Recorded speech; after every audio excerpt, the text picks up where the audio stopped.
30 വർഷം മുൻപ് നിർമ്മിച്ചതാണ് 3 നിലകളുള്ള വാഴൂർ പഞ്ചായത്തിന്റെ ഈ ഷോപ്പിംഗ് കോംപ്ലക്സ്. വർഷങ്ങൾക്ക് മുൻപ് മുകൾ നിലയിൽ ചോർച്ച ഉണ്ടായതോടെ എഞ്ചിനീയറിംഗ് വിഭാഗം കെട്ടിടം പൊളിച്ചു മാറ്റണമെന്ന് നിർദ്ദേശം നൽകിയിരുന്നു. എന്നാൽ വ്യാപാര സ്ഥാപനങ്ങൾ പ്രവർത്തിച്ചിരുന്നതിനാൽ ഷോപ്പിംഗ് കോംപ്ലക്സ് പൊളിച്ചിരുന്നില്ല. ഇതിനിടയിൽ 2 ദിവസം മുൻപ് ഷോപ്പിംഗ് കോംപ്ലക്സിന്റെ പിൻഭാഗത്തെ ഷെയ്ഡ് പൊളിഞ്ഞു വീണു. കഴിഞ്ഞ ദിവസം വൈകുന്നേരം 4 മണിയോടെയായിരുന്നു സംഭവം.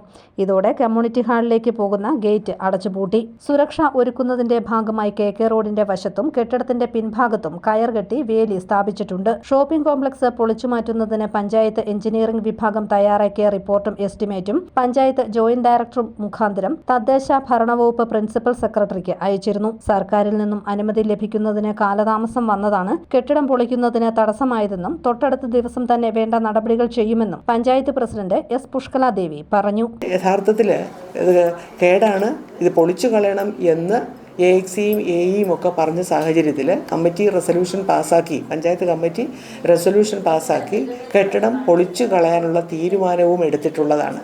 പക്ഷേ കുറേ പ്രൊസീജിയേഴ്സ് ഉണ്ടായിരുന്നു. അതിലെല്ലാം കഴിഞ്ഞ് എല്ലാ കാര്യങ്ങളും നിറവേറ്റി ആ കെട്ടിടം ഇടിച്ചു കളയുമ്പോൾ ഗവൺമെൻറ്റിൻ്റെ പ്രത്യേക അനുവാദം വാങ്ങേണ്ടിയിരുന്നു.